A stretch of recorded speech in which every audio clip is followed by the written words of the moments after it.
अस्सलाम वालेकुम। मैं आप लोग की होस्ट रिता। आज मैं एक और नई कहानी के साथ आप सबको अपने चैनल पे वेलकम कहती हूँ।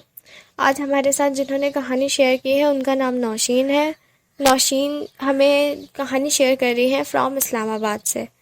तो चलते हैं, इन्हीं की ज़ुबानी सुनते हैं। अस्सलाम वालेकुम, मेरा नाम नौशीन है। मैं आपके साथ अपनी ख़ुद की कहानी शेयर कर रही हूँ। ये सन 2020 की बात है, जब मेरी शादी को सिर्फ 2 महीने हुए थे। मैं और मेरे हस्बैंड, हम दोनों के ताल्लुकात आपस में बहुत अच्छे थे। हमारी लव मैरिज हुई थी। मैं आपको लव मैरिज का इसलिए बता रही हूँ क्योंकि आगे मेरी कहानी पसंद की शादी से जुड़ी हुई है। जैसा कि आप लोगों को पता है, शादी के बाद सब जगह दावतें चलती हैं। हमारी भी दावतें चल रही थीं और एक दिन मेरे हस्बैंड की फूफो आई, हमें दावत पे बुला के गई। अब हम फिर उनके घर दावत पे गए। सब बहुत अच्छा था। दावत ख़त्म हुई, हम उनके घर से वापस आ गए।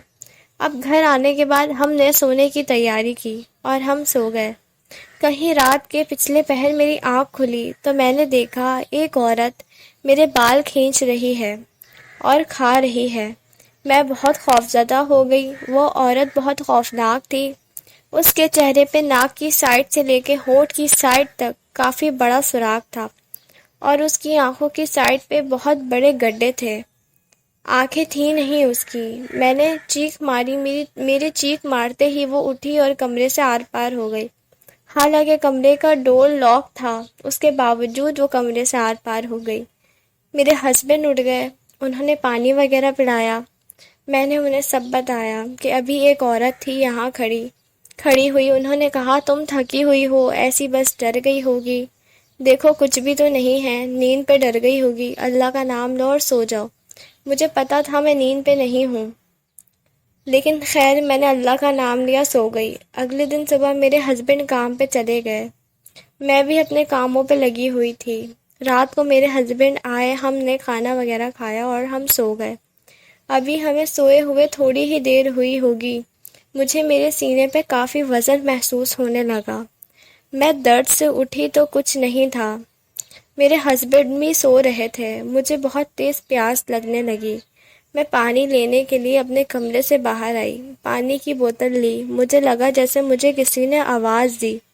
बहुत धीमे लहजे पे मेरा नाम पुकारा, नौशीन, नौशीन। मुझे वो आवाज़ अपने बरामदे की साइड से आ रही थी। मैंने जैसे ही बरामदे पे जाके देखा, वो औरत बरामदे पे दीवार के पास बैठी हुई थी। मेरे देखते ही वो मेरी आंखों के सामने गायब हो गई। अब तो मेरा खौफ से बुरा हाल हो गया था। एक तो रात इतनी ज़्यादा, क्या करती, हस्बैंड को भी नहीं उठा सकती थी, सुबह काम पे जाना था उन्हें।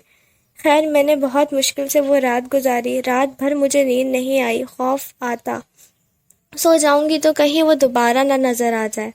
खैर अल्लाह अल्लाह करके सुबह हुई। सुबह होते ही मैंने अपने हस्बैंड को उठाया, उन्हें सब बताया। मेरी हालत बहुत बुरी हो रही थी।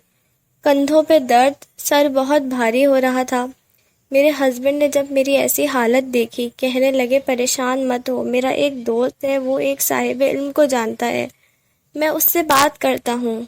मेरे हस्बैंड के जाने के बाद मैंने बहुत मुश्किल से वो दिन गुजारा। दिन भर छत से किसी के चलने की आवाज़ आती।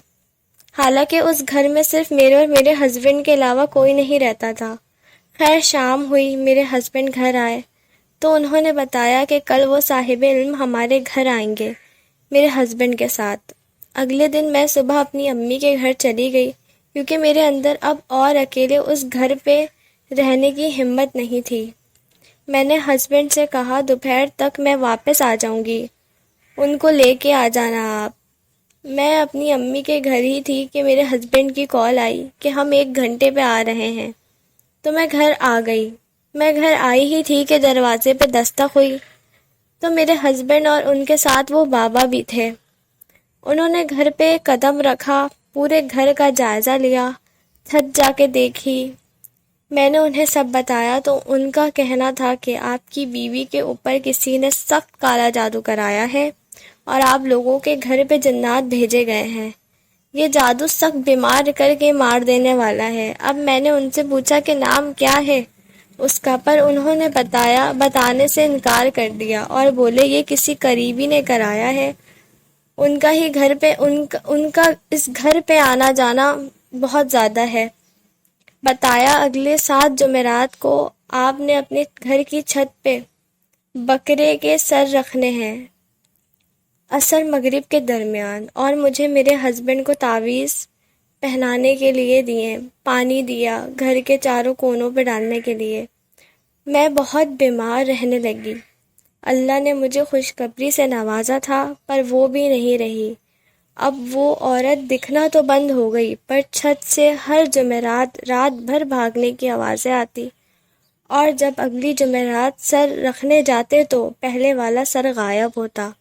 7 جمعرات کمپلیٹ ہونے کے بعد آواز بھی آنا بند ہو گئی، اور میری طبیعت پہ بھی بہتری آنے لگی۔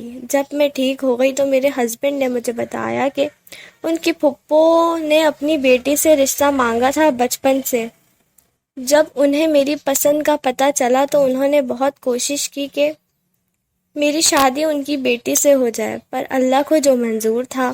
پر انہوں نے یہ بات بولی تھی کہ تمہاری شادی چلنے نہیں دوں گی، تھک ہار کے تمہیں میری بیٹی سے ہی شادی کرنی پڑے گی۔ پھر ہم نے ان سے ملنا بھی ختم کر دیا۔ اب الحمدللہ میرا ایک بیٹا ہے اور میں بہت خوش ہوں اپنی زندگی پہ۔ ریسنٹلی ابھی کچھ ٹائم پہلے پتہ چلا کہ ان کی بیٹی کا انتقال ہو گیا ہے۔ وجہ پتہ چلی تو ذہنی طور پہ بیمار تھی کافی ٹائم سے، بس جو جس کے ساتھ برا کرتا ہے اس کے ساتھ برا ہی ہوتا ہے، اور ویسے بھی جادو کرنے والا اور کرانے والا دونوں اسلام سے خارج ہو جاتے ہیں۔